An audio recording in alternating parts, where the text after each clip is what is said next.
ओम शांति, नमस्कार। आप सभी का बहुत स्वागत है आज के राजयोगा मेडिटेशन ऑनलाइन कैंप में। और यहाँ पर जैसे कि हम पूरे ही जितने भी सेशंस हम जानेंगे, समझेंगे, आध्यात्मिकता के बारे में गहराई से चिंतन करेंगे और ये जो कॉन्वर्सेशंस हमारे इतने रहेंगे, तो आप सबसे यही रिक्वेस्ट है, यही निवेदन है कि कोई भी सेशन को आप मिस ना करें। सभी सेशंस को आप ज़रूर अटेंड करें, नहीं तो देखें। और क्योंकि एक भी मिसिंग लिंक बीच में होता है तो पूरी कड़ी ही जैसे छूट जाती है। तो राजयोगा मेडिटेशन सीखने का सबसे पहला प्रोसेस ही ये है कि हम सबसे पहले खुद को जानें कि हम कौन हैं। और मेडिटेशन एक्चुअली सीखना किसको है, किसको करना है, क्योंकि योग शरीर का योग ये नहीं है। ये ऐसी चीज़ का योग है जब कंसंट्रेशन की हम बात करते हैं, जोड़ की बात करते हैं, क्योंकि योग का मतलब होता है जोड़, कनेक्शन, कम्युनियन। तो किस चीज़ का किसके साथ कनेक्शन, किसके साथ कम्युनियन, किसके साथ जोड़। तो इसलिए सबसे पहले हमको खुद को जानने की आवश्यकता है कि कम्युनियन किसको करना है, मैं कौन हूँ, मेरी पहचान क्या है। तो आइए शुरू करते हैं। तो सबसे पहला ही प्रश्न राजयोगा मेडिटेशन में, इस सेल्फ रियलाइजेशन कोर्स में यही है कि मेरी वास्तविक पहचान क्या है। तो आज का जो मनुष्य है अपनी वास्तविक पहचान बहुत सारी चीज़ों से जोड़ता है। हम अपने आप को कैसे आइडेंटिफाई करते हैं, तो बहुत सारे टैग्स हैं जो हम अपने ऊपर लगा देते हैं। आप जैसे कि एक मार्केट में जाते हो तो एक प्रोडक्ट जैसे जो सेल पे रखा होता है उसके ऊपर टैग से पता चलता है ना कि ये प्रोडक्ट क्या है और क्या इसकी कीमत है। तो वो टैग्स उसी तरीके से हमने अपने ऊपर भी लगा के रखे हैं। हमने अपनी वैल्यू भी उन टैग्स के अकॉर्डिंग बना दी है। तो जो जो टैग्स मेरे साथ लगे हुए हैं, जैसे कि नेशनैलिटी, राष्ट्रीयता का टैग, मैं इंडियन हूँ, ब्रिटिशर हूँ, अमेरिकन हूँ, तो उसके अकॉर्डिंग मेरी वैल्यू बढ़ जाएगी। तो नेशनैलिटी भी हम लोग चेंज कर देते हैं बहुत बार कि हम मेरी वैल्यू एक ब्रिटिशर हो के ज़्यादा हो जाएगी, अमेरिकन बन के ज़्यादा हो जाएगी। क्योंकि बहुत सारे लोग ऐसे हैं जो ये सोचते हैं कि दूसरे जो कंट्री के लोग हैं वो ज़्यादा वैल्यूबल हैं और फलानी कंट्री के लोग जो हैं वो इतने वैल्यूबल नहीं हैं। उसी के अनुसार और बहुत सारे टैग्स हैं जो हम अपने ऊपर लगा के घूमते हैं। जैसे हमारी पोजीशन, पद, मेरा क्या पद है फलानी ऑर्गेनाइजेशन में, फलानी इंस्टीट्यूशन में, कंपनी में मैं काम करता हूँ तो मैं कंपनी का एमडी हूँ, या मैं कंपनी का चेयरमैन हूँ, या कंपनी का एम्प्लॉय हूँ। तो जैसा मेरा पद होगा उस अनुसार मेरे अंदर इंटॉक्सिकेशन होगा, उस अनुसार मेरी फीलिंग्स होंगी, उस अनुसार मेरी सोच होगी चलने की। तो कंपनी का चेयरमैन होगा, उसका नशा कुछ और होगा, उसकी बात करने का तरीका कुछ और होगा, उसका परसेप्शन कुछ और होगा। लेकिन कंपनी का एम्प्लॉय होगा तो उसका अपने को देखने का तरीका, नज़रअंदाज कुछ और होगा। फिर बात आती है योग्यताओं को लेकर के, क्वालिफ़िकेशंस को लेकर के। तो योग्यता के अनुसार भी मनुष्य अपने बारे में सोचता है कि कोई ज़्यादा पढ़ा लिखा नहीं होता है तो वो अपने आप को, अपने दूसरे के सामने अपने सेल्फ़ एस्टीम को छोटा पाता है। लेकिन कोई हाईली क्वालिफाइड होता है तो उसका सेल्फ़ एस्टीम अपने आप हाई हो जाता है, बड़ा हो जाता है। तो वो अपने आप को जो है ज़्यादा बढ़ा कर के एक्सट्रोवर्ट नेचर के साथ बिहेव करता है। एक अधिकार समझता है अपना कि मेरा सोसाइटी में मैं हाईली क्वालिफाइड हूँ तो I am a responsible person, मैं ज़िम्मेवार व्यक्ति हूँ। उसी तरीके से और भी बहुत सारे टैग्स हैं। जैसे कि धर्म को लेकर के टैग की बात आती है तो रिलीजन्स, मैं कौन से धर्म को बिलोंग करता हूँ। यहाँ तक कि अब रिलीजन्स के अंदर भी तो कितने सारे विभाजन हैं, तो उसके अनुसार मनुष्य जो है अपनी पहचान बना के रखता है। फिर बात आती है जेंडर की, तो जेंडर के अनुसार मेल, फीमेल। तो फीमेल है तो उसको बहुत सारी चीज़ों को सैक्रिफाइस करके, कॉम्प्रोमाइज़ करके काम करना पड़ता है। कहीं पर उसको फ़ायदा भी होता है उस चीज़ का, कहीं पर नुकसान भी होता है। तो जेंडर के बेसिस पर भी मेरी पहचान बनी हुई है। तो ये सारी चीज़ें, ये जो सारे टैग्स जो हैं जो मैंने लगाए हुए हैं अपने खुद की पहचान बनाने के लिए, ये सारे टैग्स, आपको नहीं लगता कि ये सब टेम्पररी है? मेरी असली में पहचान क्या है? आज मैं अपने आप को इन चीज़ों से रिकग्नाइज़ कर रहा हूँ, अपनी वैल्यू को इन चीज़ों से रिकग्नाइज़ कर रहा हूँ। उसके अलावा बहुत सारी ऐसी चीज़ें हैं जो मेरे सेल्फ एस्टीम को ड्राइव करती है। मैं किस कास्ट को बिलोंग करता हूँ, किस क्रीड को बिलोंग करता हूँ, किस रेस को बिलोंग करता हूँ, है ना, मैं कहाँ रहता हूँ, किस घर में रहता हूँ। अगर मेरा घर बहुत बड़ा है तो मेरा सेल्फ एस्टीम और ज़्यादा बड़ा होगा, मेरा घर छोटा है तो सेल्फ एस्टीम लो हो जाएगा। तो ऐसी मैं सुंदर दिखता हूँ, आईने में अपने आप को देखते हैं, सुंदर दिखता हूँ तो सेल्फ एस्टीम बहुत हाई होगा, अच्छा नहीं दिखता हूँ तो सेल्फ एस्टीम लो हो जाएगा। बॉडी शक्तिशाली है, बॉडी जो है मस्कुलर स्ट्रेंथ ज़्यादा है तो और ज़्यादा पावरफुल फील करेगा, कॉन्फिडेंट फील करेगा। बॉडी एकदम वीक है, पतला है तो कॉन्फिडेंस लो हो जाएगा। तो इस प्रकार से बहुत सारी आइडेंटिटी जो है हमने अपने साथ बांध के रखी है, जो हमारी सेल्फ एस्टीम को या हमारे खुद को ड्राइव करती है। पर अगर ये सारे टैग्स जो है हटा दिए जाएं तो क्या होगा? जिस दिन ये सारे टैग्स नहीं हो, मान लीजिए हमारे साथ, तो मेरी क्या पहचान है? तो अपनी पहचान को फिर मनुष्य ने इस शरीर के साथ जोड़ दिया है। तो जब शरीर की बात आती है, जैसे कि 5 तत्वों से मिलकर के बना हुआ ये शरीर, हड्डी मांस का जो शरीर है, हम अपने आप को इस शरीर से भी पहचानने लगते हैं। तो शरीर की जो पहचान है, जब से बचपन से लेकर हम बड़े हुए हैं, हमें कोई भी ये बताने वाला नहीं था कि एक्चुअली में तुम हो कौन। किसी ने हमको मैं और मेरा का अंतर नहीं समझाया। जब हम कहते हैं मैं और मेरा, तो मैं कहने वाली शक्ति कौन है और मेरा कहने वाली शक्ति कौन है? मैं कहती हूँ मैं आँखों से देख रही हूँ, मैं मुख से बोल रही हूँ, और दूसरी तरफ मैं कहती हूँ ये मेरी आँखें हैं, ये मेरे कान हैं, ये मेरा मुख है, यहाँ तक कि ये पूरा शरीर ही मेरा है। तो ये मेरा कहने वाली शक्ति कौन है, जो इस शरीर को भी कह रही है कि ये मेरी है? जैसे मैं कहती हूँ मेरा मोबाइल फ़ोन है या मेरी घड़ी है, तो ये मेरा कहने वाली शक्ति कौन है? तो निश्चय ही ये 5 तत्वों से बना हुआ शरीर भी मैं नहीं हूँ। फिर मैं कौन हूँ? तो आज जब हम इसका जवाब ढूंढते हैं तो हमें जवाब मिलता है कि मैं एक चैतन्य शक्ति हूँ, आत्मा हूँ, एक सूक्ष्म ज्योति बिंदु हूँ जो इस मस्तिष्क में रहती है, निवास करती है। और आत्मा का जो निवास स्थान है इस मस्तिष्क में, आँखों के बीचों बीच, और हाइपोथैलेमस और पिट्यूटरी जो 2 ग्लैंड्स हैं मस्तिष्क के बीच में, वहीं पर आत्मा का छोटा सा निवास स्थान है। तो आत्मा इस शरीर को चलाने वाली चैतन्य शक्ति है, एक ऊर्जा है, एक ज्योति है। कहा भी जाता है भ्रकुटी के बीच में चमकता है अजब सितारा। तो सितारे के समान, सितारा तो सभी ने देखा है आकाश में चमकता हुआ, आत्मा का स्थान भी यहाँ भ्रकुटी के बीच एक चमकते सितारे के ही समान है। आत्मा भी एक चमकता सितारा ही है, एक ऊर्जा है। तो ये ऊर्जा इस पूरे शरीर को चला रही है, ये शक्ति पूरे शरीर का चलाने के लिए निमित्त है। आँखों के द्वारा वही शक्ति देख रही है, मुख के द्वारा बोल रही है, कानों के द्वारा सुन रही है। तो इस आज से हम अपने आप को ये ना समझे कि मैं शरीर हूँ। जब भी आप आईने में खुद को देखें तो अपने आप को किस तरीके से देखें, किस तरीके से महसूस करें कि मैं एक चैतन्य शक्ति, आत्मा, इस शरीर की मालिक होकर के शरीर को चला रही हूँ। फिर आत्मा और शरीर के बीच का संबंध क्या है? आत्मा क्या है और शरीर के साथ उसका क्या रिलेशन है?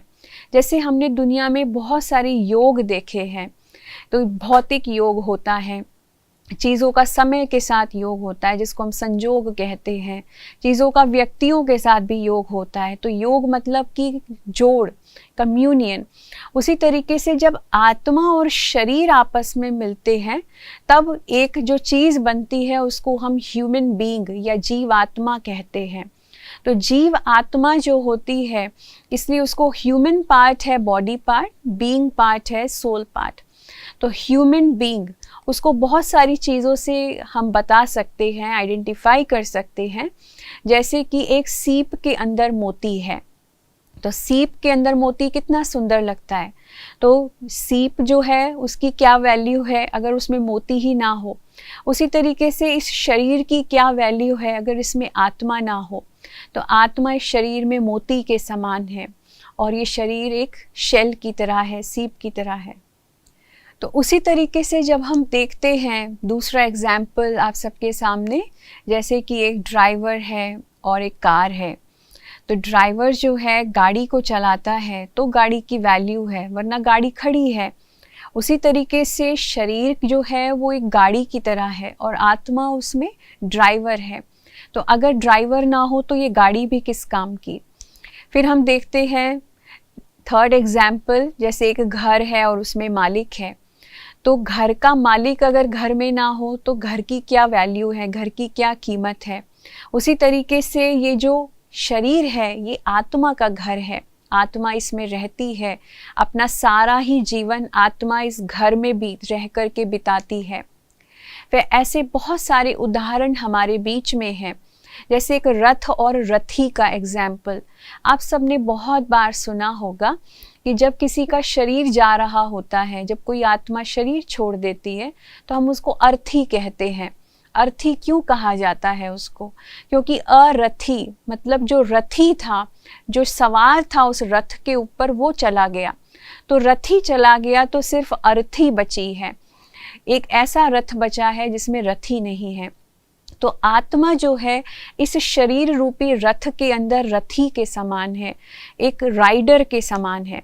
उसी तरीके से अगर हम एक राजा और उसकी राजधानी को देखें तो आत्मा इस शरीर रूपी राजधानी की राजा है, मालिक है। और हमारी जो ये कर्मेंद्रियां हैं ये मंत्री के समान है, मिनिस्टर्स हैं। तो राजा अपनी मंत्रियों के आदेश से या मंत्रियों से सलाह करके अपनी राजधानी को चलाता है।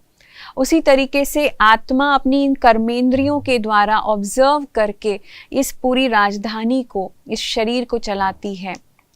फिर हम देखें एक मोबाइल फ़ोन या एक सिम कार्ड। मोबाइल फ़ोन और सिम कार्ड कितनी कॉमन सी चीज़ है, हम सबके हाथ में है। एक मोबाइल फ़ोन एक छोटे से सिम कार्ड के बिना कुछ भी नहीं है, राइट। तो इसी तरीके से आत्मा भी एक तरीके से इस मोबाइल, ये जो शरीर है इसको आप एक मोबाइल फ़ोन समझ लो, आत्मा का गैजेट समझ लो।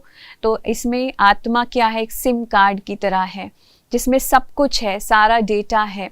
और जो मोबाइल है जो दिखाया है उसमें सिम कार्ड कितना छोटा सा होता है ना, लेकिन कितना ज़रूरी पार्ट है उस मोबाइल का। उसी तरीके से इस शरीर के अंदर आत्मा भी बहुत सूक्ष्म है, बहुत छोटी है और सबसे इम्पॉर्टेंट पार्ट है इस पूरे शरीर का। फिर हम नेक्स्ट एग्जाम्पल देखें तो प्रोग्रामर और रोबोट। आप देखो कि प्रोग्रामर जो है जब एक कोड लिखता है, एक प्रोग्राम लिखता है, और जब वो प्रोग्राम एग्जीक्यूट किया जाता है तो कंप्यूटर उस इंस्ट्रक्शंस को रीड करके रोबोट को पास ऑन करता है और रोबोट उसी अनुसार अपनी सारी एक्टिविटी करता है, अपने हाथ पैर हिलाता है, मूवमेंट करता है, हिलता है, डुलता है। तो अगर वो कोड जो है, जो प्रोग्रामर लिख रहा है, वो प्रॉपर ना हो या प्रोग्रामर कोड ही ना लिखे तो रोबोट भी हिल नहीं पाएगा। तो आत्मा भी इस शरीर के अंदर एक प्रोग्रामर की तरह है। संकल्पों की तरह रूप में आत्मा कोड, इंस्ट्रक्शंस हमारे ब्रेन को देती है और ब्रेन एक सेंट्रल प्रोसेसिंग यूनिट की तरह उसको एग्जीक्यूट करके हमारे पूरे शरीर में नर्वस सिस्टम के थ्रू वो मैसेजेस भेजती है, जिससे ये शरीर हिलता है, डुलता है। तो ये बहुत ब्यूटीफुल एग्जाम्पल्स हैं हम सबके आगे ये बताने के लिए कि आत्मा और शरीर के बीच में क्या संबंध है। तो हम जान गए हैं अब कि आत्मा जो है इन कर्मेंद्रियों की मालिक है। आत्मा जो है पांचों ही इंद्रियों को चलाने वाली सत्ता है। आंखें, नाक, कान, जीवा और ये त्वचा। तो हमारी ये जो पांचों कर्मेंद्रियां हैं इनका ही संचालन, इनकी मालकिन आत्मा यहाँ भ्रकुटी के बीच बैठ करके इस पूरे शरीर का संचालन करती है। अब बहुत से लोग ये प्रश्न करेंगे कि भ्रकुटी के बीच ही आत्मा क्यों बैठती है, आत्मा कहीं और भी तो हो सकती है। जैसे बहुत लोग कहते हैं आत्मा तो दिल के अंदर भी हो सकती है। हाँ, लेकिन हार्ट का ट्रांसप्लांट हो जाता है, अगर आत्मा का ट्रांसप्लांट तो पॉसिबल ही नहीं है ना। हार्ट का ट्रांसप्लांट हो जाता है, लेकिन कभी हमने सुना है कि ब्रेन का ट्रांसप्लांट हुआ हो? नहीं, क्योंकि आत्मा का निवास स्थान ये भ्रकुटी के बीच है। ऐसे ही अनेक धर्मों में, अपने कल्चर में भी हमने बहुत सी ऐसी चीज़ें देखी हैं जो इस बात को सिद्ध करती है कि आत्मा वास्तव में भ्रकुटी के बीच में, इस फोरहेड में, यहाँ पर निवास करती है। जैसे कि हम हिंदू धर्म में तिलक लगाने का जो हमारा रिवाज है, तो तिलक को यहाँ मस्तक के बीचों बीच ही क्यों लगाया जाता है? तो उसका उद्देश्य यही है कि आत्मा का जो निवास स्थान है, जो प्रतीक है, वो है तिलक, बिंदु लगा कर के बताना कि आप यहाँ बैठे हो। और कोई भी शुभ काम होता है तो तिलक यहाँ पर ही लगाया जाता है। तो नित्य अपने आप को ये याद दिलाते रहना कि आप एक चैतन्य शक्ति हो, एक ऊर्जा हो, और ये सोच करके हर एक कर्म करोगे तो हर काम अच्छा ही होगा। उसी अनुसार हम अपना मस्तक भी बहुत बार झुकाते हैं जब हम किसी सेक्रेड प्लेस में जाते हैं, किसी पवित्र स्थान में, कहीं टेम्पल में, किसी मंदिर में या किसी मॉस्क में जाते हैं, मस्जिद में जाते हैं, तो अपना मस्तक झुकाते हैं क्योंकि हम वहाँ की एनर्जी को यहाँ फील करना चाहते हैं। तो इसलिए इस स्थान को हम झुका कर के ये दिखाते हैं कि वो एनर्जी यहाँ पहुँच रही है। तो ये भी एक तरीके का एक सिंबल है ये दिखाने का। फिर जब बात आती है बायोडेटा की, तो शरीर के बायोडेटा और आत्मा के बायोडेटा की आज हम आपको विस्तार में इसके बारे में बताएंगे। शरीर का बायोडेटा या आपका खुद का बायोडेटा आपने बहुत बार बनाया होगा। उसमें आप क्या क्या चीज़ें मेंशन करते हो, क्या क्या डालते हो। आप अपना एक फ़ोटोग्राफ डालते हो, आप अपना पूरा नाम लिखते हो, आपके father's name, mother's name, your qualifications डालते हो, आपकी ऑक्यूपेशन, आपका क्या काम है उसके बारे में डालते हो। तो वो सारी डिटेल्स जो हैं आपके बायोडेटा में होती हैं। लेकिन क्या वो सारी डिटेल्स परमानेंट बायोडेटा है, वो परमानेंट चीज़ें हैं? डेफिनेटली ऐसा तो नहीं कह सकते हैं, क्योंकि जैसे ही आत्मा शरीर छोड़ेगी वो सारा बायोडेटा चेंज हो जाएगा। तो परमानेंट क्या है जो आत्मा के साथ जाता है? आत्मा की परमानेंट पहचान क्या है? परमानेंट क्या आइडेंटिटी है? तो आज हम इस सेशन के माध्यम से और आने वाले अन्य बहुत सारे सेशंस के माध्यम से यही जानेंगे, यही समझेंगे कि हमारा रियल बायोडेटा क्या है। तो आत्मा के रियल बायोडेटा में भी वो सारी बातें आती है, जैसे कि आत्मा को किन नामों से पुकारा गया है वो भी आप सब जानते हैं। आत्मा का रूप क्या है वो भी हमने देखा कि आत्मा ज्योति बिंदु स्वरूप है, एक चमकते सितारे के समान है। आत्मा के माता पिता कौन है, हम आगे के सेशंस में उसके बारे में और विस्तार से जानेंगे। आत्मा कहाँ निवास करती है, हमने आत्मा का स्थान भी जाना, लेकिन आत्मा कहाँ से आई है उसके बारे में भी हम और विस्तार से जानेंगे। वो समय कौन सा था जब आत्मा आकर के ये पार्ट प्ले किया, और दूसरी बात आत्मा का कर्तव्य क्या है, मेरा कर्तव्य क्या है, मैं क्यों आया हूँ यहाँ पर। तो इन सारे प्रश्नों के उत्तर धीरे धीरे करके हम इन सेशंस में जानेंगे।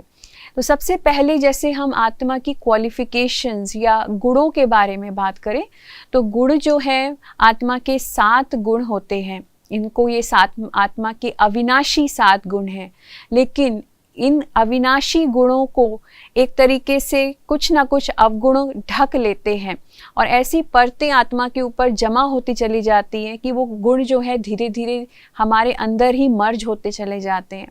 तो आत्मा के जो अविनाशी 7 गुण हैं वो जैसे आप देख रहे हैं, एक है पवित्रता, आनंद, ज्ञान, शक्ति, शांति, सुख और प्रेम। तो ये जो 7 गुण हैं ये आत्मा के, इसलिए हम आत्मा को सतोगुणी कहते हैं। सतोगुणी की जब बात आती है तो 7 शब्द तो आपने बहुत बार सुना होगा। जैसे रेनबो में 7 रंग होते हैं, संगीत में 7 सुर होते हैं। तो अगर एक भी सुर प्रॉपर ना लगे तो सरगम नहीं बन सकती, म्यूज़िक नहीं बज सकता। और अगर इंद्रधनुष में 7 रंग ही ना हो तो उसको इंद्रधनुष नहीं कहेंगे। तो ऐसे ही आत्मा के जो 7 गुण हैं, अगर ये धीरे धीरे करके आत्मा में से समाप्त होते चले जाएं तो इसकी मांग आत्मा करने लगती है। जैसे शरीर के अंदर 5 तत्व हैं और पांचों ही तत्व जो है शरीर को चाहिए और कैसे ना कैसे शरीर उनकी पूर्ति करता है। तो जैसे पानी कम होता है तो शरीर को प्यास लगती है, जैसे ही ऊर्जा कम होती है तो हमें भोजन चाहिए। तो ऐसे ही शरीर 5 तत्वों की पूर्ति कैसे ना कैसे कर लेता है। पर आत्मा इन सातों गुणों की पूर्ति किस आधार पे करती है, कैसे करती है? आज हर कोई इन सातों गुणों को ही मांग रहा है, कैसे ना कैसे करके। लेकिन हमने क्या किया है, उसके ऑल्टरनेटिव्स ढूंढ लिए हैं, इन सातों चीज़ों को प्राप्त करने के ऑल्टरनेटिव्स ढूंढ लिए हैं। और किस आधार पे हम अपने ही गुणों को अवगुणों से आज रिप्लेस कर चुके हैं। तो गुणों की जगह आज अवगुणों ने ले ली है। तो हम देखें, जैसे ज्ञान है, ज्ञान रूपी जो गुण है, एक मनुष्य के अंदर जागरूकता होती है, जानने की आवश्यकता होती है। छोटे बच्चे के अंदर भी आप देखेंगे उसको जानने की आवश्यकता होती है, वो तरह तरह के प्रश्न करता है। तो हमारे अंदर लेकिन सत ज्ञान ना होने के कारण, आध्यात्मिक ज्ञान ना होने के कारण, ज्ञान की जगह मिसअंडरस्टैंडिंग्स ने ले लिया है, भ्रम ने ले लिया है, भ्रांतियों ने ले लिया है। और हम कितने सारे अंधविश्वासों में आज फंसे हुए हैं। और बहुत बार हम अपने ही उस ज्ञान को सत्य ज्ञान समझ कर के अहंकारी मनुष्य होकर के सोचते हैं कि मुझे सारे ब्रह्मांड का ज्ञान है। लेकिन हम उतने ही अंदर से खोखले हैं, क्योंकि उतनी ही शांति, सुख, आनंद हमारे जीवन में नहीं है। तो उन चीज़ों की प्राप्ति के लिए हम दूसरों के ऊपर निर्भर होते हैं। तो कौन सा ज्ञान है वो जिसकी आत्मा को आवश्यकता है? वो है सच्चा आध्यात्मिक ज्ञान, खुद का परिचय, परमात्मा का ज्ञान, अपने पिता का ज्ञान, समय का ज्ञान, अपनी मंजिल का ज्ञान, मेरी डेस्टिनी क्या है। तो ये बातें अगर जैसे ही आत्मा जानने लगती है अपने बारे में, तो उसकी सारी भ्रांतियाँ दूर हो जाती हैं।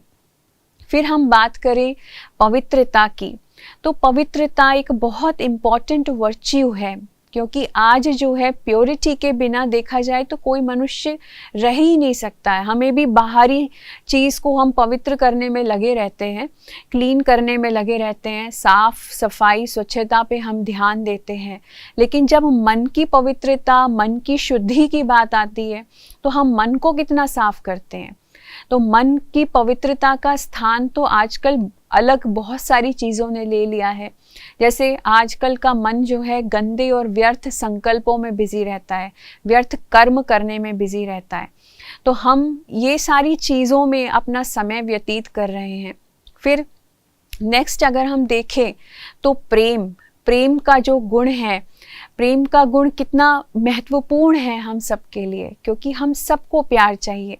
कोई भी ऐसा मनुष्य नहीं होगा, कोई ऐसी आत्मा नहीं होगी इस संसार में जिसको प्यार नहीं चाहिए। और प्यार ना मिलने के कारण से इंसान ने क्या कुछ नहीं किया है। हाँ, सुसाइड तक करने को वो तैयार हो जाता है, किसी को मारने तक के लिए तैयार हो जाता है, किसी को हानि पहुंचाने के लिए भी तैयार हो जाता है। प्यार नहीं मिल पाता है, और प्यार नहीं मिलता है तो सबसे पहले टूटता क्या है? दिल टूटता है। तो दिल टूटने के कारण से, हार्ट में ब्लॉकेजेस आने के कारण से मनुष्य का हार्ट फेल ही हो जाता है। तो प्यार की जगह आजकल स्वार्थ ने ले ली है, सेल्फिशनेस ने ले ली है। तो हम सब एक दूसरे से स्वार्थी प्यार करते हैं, एक दूसरे से एक्सपेक्टेशंस लगा के प्यार करते हैं कि पहले कोई मुझे प्यार करे, है ना, तब मैं उसको प्यार दूं। तो ये एक्सपेक्टेशंस वाला लव, ये सेल्फिश वाला लव है, और एक दूसरे से इच्छाएं मांगने वाली चीज़ है। तो जो रियल गुण था आत्मा का, प्रेम का, वो आजकल बिल्कुल ही उसका स्वरूप बदल गया। उसी तरीके से हम जो अगला गुण है आत्मा का, जैसे शांति है, शांति हम सबको चाहिए, किसी को कोई ऐसा नहीं है। शांति के लिए तो कितने लोग पीस कॉन्फ्रेंसेस करते हैं, कितने लोग मिलते हैं आपस में और एक दूसरे को शांत करने की कोशिश करते हैं, आपस में देश एक दूसरे को शांत करने की कोशिश करते हैं। हम चाहते हैं, हालांकि हम सब चाहते हैं कि लड़ाई झगड़ा फसाद कुछ ना हो, लेकिन फिर भी पूरे दिन में हम कितनी बार खुद शांत रहते हैं, उसके ऊपर हमारा कितना ध्यान है। हाँ, हमारा पूरा दिन हमने ऐसा बीता कि उसमें हमने कभी क्रोध ना किया हो, या कभी चिंता ना की हो किसी बात की, या कोई किसी प्रकार का डर ना रहा हो। तो ऐसे कितने दिन हमने बिताए। तो शांति जो है वो सबसे पहले मुझ से शुरू होती है। तो इसीलिए क्रोध, शांति और भय, आज इन तीनों ही चीज़ों ने शांति के गुण की जगह ले ली है। हम गुस्सा करके दूसरे को शांत कर देते हैं, हम चिंता में रह करके सोचते हैं चिंता तो नॉर्मल है, चिंता तो सभी को होती है, मैं चिंता ना करूं तो काम कैसे करूं। और डर तो स्वतः ही आ जाता है मनुष्य के मन में, तो उसकी रातों की नींद भी उड़ जाती है। तो इस प्रकार से हम देखते हैं कि इन गुणों को जो है दूसरी चीज़ों से रिप्लेस कर दिया गया है। फिर बात आती है सुख की। आज सुख की जो जगह है वो लालच और ईर्ष्या ने ले ली है। और सुख की जब बात करें तो मुझे एक कहानी याद आती है कि एक बार भगवान की और देवताओं की महफिल लगी हुई थी और स्वर्ग का जो समय था वो बीत रहा था, जैसे सतयुग बीत रहा था। तो आपस में वो लोग इस बात पर चर्चा कर रहे थे कि जो स्वर्ग में जो सुख है और शांति है उसको कहाँ छुपाया जाए, कि आने वाला जो मनुष्य है, जो कलयुगी मनुष्य होगा, उसको सुख और शांति की परवाह हो, उसकी चिंता हो, या उसकी वैल्यू का उसको एहसास हो कि कितनी ज़रूरी है। तो जैसे डिस्कशन चल रहा था तो उन्होंने डिसाइड किया कि हम एक काम करते हैं, सुख को और शांति को हम कहीं अंतरिक्ष में छुपा देते हैं। तो भगवान ने कहा नहीं, अंतरिक्ष में नहीं छुपा सकते, क्योंकि कलयुगी मनुष्य जो है अंतरिक्ष को भी पार कर लेगा, अंतरिक्ष तक भी पहुंच जाएगा, वहाँ भी उसका हाथ चला जाएगा। तो कहीं वहाँ उसने सुख शांति ढूंढ ली, तो इसलिए वहाँ नहीं छुपा सकते। फिर किसी ने कहा कि एक काम करते हैं, सागर के तले में उसको छुपा देते हैं। तो भगवान ने कहा वो भी नहीं कर सकते, मनुष्य जो है कलयुग का वो तो धरती के अंदर तक पहुंच जाएगा, सागर के तले में भी सुख शांति को ढूंढ लेगा, तो वहां पर भी हम उसको नहीं छुपा सकते। फिर हम उसको कहाँ छुपाएं? तो सब लोग बड़ी चिंताग्रस्त हो गए। तो फिर सोचा गया, डिसाइड ये लिया गया कि सुख और शांति को मनुष्य के अंदर ही छुपा दिया जाए, क्योंकि वो सारी जगह, चारों दिशाओं में सुख शांति ढूंढेगा, सब जगह ढूंढेगा, परंतु अंदर कभी नहीं झांक करके देखेगा, कभी अंदर नहीं तलाशेगा। तो इसी अनुसार सुख शांति, ज्ञान, पवित्रता, प्रेम, ये सारे ही गुण आत्मा के निजी संस्कार हैं। सुख भी आत्मा का निजी संस्कार है, और हम यही चीज़ भूले बैठे हैं कि मेरे असली संस्कार कौन से हैं, मेरे असली गुण कौन से हैं। और उनकी जगह आजकल जो नई चीज़ें जो हमारे सामने उन्होंने ले ली है, अवगुणों ने ले ली है। जैसे सुख को लालच ने और ईर्ष्या से हमने रिकग्नाइज करना शुरू कर दिया कि मैं अपने आप को जितना आगे करूँगा, मैं अपने आप को जितना चीज़ों से भरता चला जाऊँगा, जितना बड़ा बनता चला जाऊँगा, उतना सुखी मनुष्य मैं बन जाऊँगा। तो क्या मनुष्य सुखी बना? हमने चीज़ों को संग्रह करना शुरू कर दिया। आनंद की जब हम बात करते हैं, आनंद नाम के गुण की बात करते हैं, तो हम देखते हैं बड़े बड़े साधु सन्यासी अपने नाम के पीछे आनंद लगाते हैं, परमानंद, सुखानंद, देवानंद। तो सब आनंद प्राप्त करना चाहते हैं। हम भी अपने जीवन में आनंद प्राप्त करना चाहते हैं, लेकिन कैसे? हमने अपनी खुशी, अपने आनंद को कंडीशनल, निर्भर बना दिया है दूसरी चीज़ों पे। हम किसी को देखेंगे, उसके पास इतनी बड़ी गाड़ी है, जब तक मेरे पास उससे बड़ी गाड़ी नहीं आ जाएगी मुझे आनंद प्राप्त नहीं होगा। जब तक मैं विदेश में चक्कर लगा करके ना आ जाऊं क्योंकि फलाना गया है, तो मुझे आनंद प्राप्त नहीं होगा। जब तक मैं इन चीज़ों को इकट्ठा नहीं कर लूं, तब तक मुझे आनंद प्राप्त नहीं होगा। तो इन गुणों को प्राप्त करने के लिए आज का मनुष्य कुछ भी करने को तैयार है, लेकिन किस आधार पर? भौतिक चीज़ों पे निर्भर है, भौतिक दुनिया पर, मटीरियलिस्टिक चीज़ों पर निर्भर है। वो सब चीज़ें प्राप्त कर रहा है, प्यार भी प्राप्त कर रहा है, तो उसके लिए पैसा देने को तैयार है ना, पैसा खर्च करने को तैयार है, शांति भी खरीदने को तैयार है, सुख भी खरीद कर प्राप्त करने को तैयार है, उसी तरीके से आनंद भी। लेकिन क्या ये गुण सदा काल के लिए खरीद करके, पैसा खर्च करके, इस भौतिक चीज़ों के आधार पे प्राप्त किए जा सकते हैं? नहीं। तो ये गुणों को कैसे प्राप्त किया जाए, वो हम आगे के सेशंस में, राजयोग किस प्रकार से हमारे अंदर इन गुणों को भरता चला जाता है, हम जानेंगे। उसी तरीके से जो आत्मा का आखिरी गुण है वो है शक्ति, अर्थात विल पावर, आत्मबल, सेल्फ एस्टीम। तो शक्ति जो है उसका हमने कितना बड़ा रिप्लेसमेंट ढूंढ लिया है।